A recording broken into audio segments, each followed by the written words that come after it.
Halo semuanya, perkenalkan nama saya Rambukudo Ipu Hamuli dengan NIM 712022-258. Dalam video ini saya akan menjelaskan bagaimana pentingnya teologi kewirausahaan bagi gereja.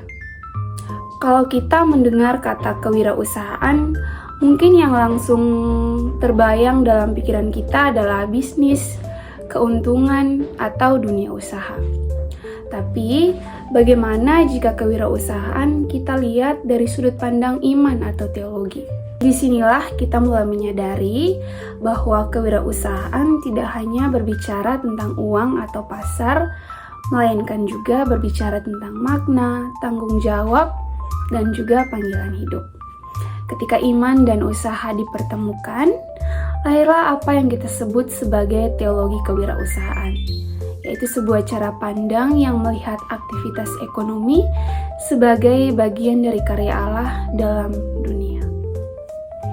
Teologi kewirausahaan menolong kita memahami bahwa bekerja, berusaha, dan menciptakan sesuatu bukan hanya urusan ekonomi, tetapi juga bagian dari panggilan Allah.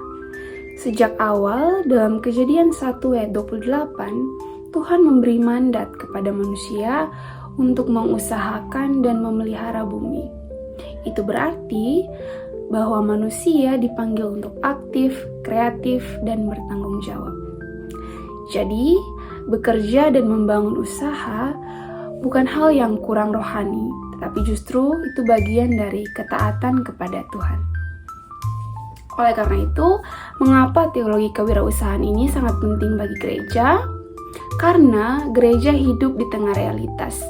Banyak jemaat yang bergumul dengan masalah ekonomi, lapangan pekerjaan, atau ketergantungan finansial. Jika gereja hanya berbicara tentang doa tanpa membangun kemandirian, maka gereja kehilangan salah satu wujud kesaksiannya. Teologi kewirausahaan mendorong gereja bukan hanya untuk memberitakan firman, tapi juga mampu memberdayakan jemaat supaya mampu mengembangkan talenta dan hidup secara mandiri. Ada sebuah teori yang dikemukakan oleh Joseph Schumpeter yang mengatakan bahwa seorang wirausahawan adalah pembawa perubahan yang menciptakan cara baru, membuka kemungkinan baru, dan berani keluar dari pola yang lama. Ia menyebut pola ini sebagai creative destruction, yaitu pembaruan yang menggantikan sistem lama yang tidak lagi efektif. Kalau kita refleksikan secara teologis, ini sangat menarik. Allah yang kita sembah adalah Allah yang juga kreatif. Ia menciptakan dunia dari ketiadaan. Ia juga adalah Allah yang memperbaharui. Dalam Yesaya 43 ayat 19, Tuhan berkata, "Lihat, aku hendak membuat sesuatu yang baru." Artinya, pembaruan adalah bagian dari karya Allah sendiri. Maka ketika gereja berani berinovasi dalam pelayanan ekonomi, misalnya membangun usaha bersama, pelatihan kerja, koperasi jemaat, ataupun program pemberdayaan, itu bukan sekedar strategi modern, tetapi bisa menjadi bagian dari partisipasi dalam karya Allah yang memperbaharui kehidupan.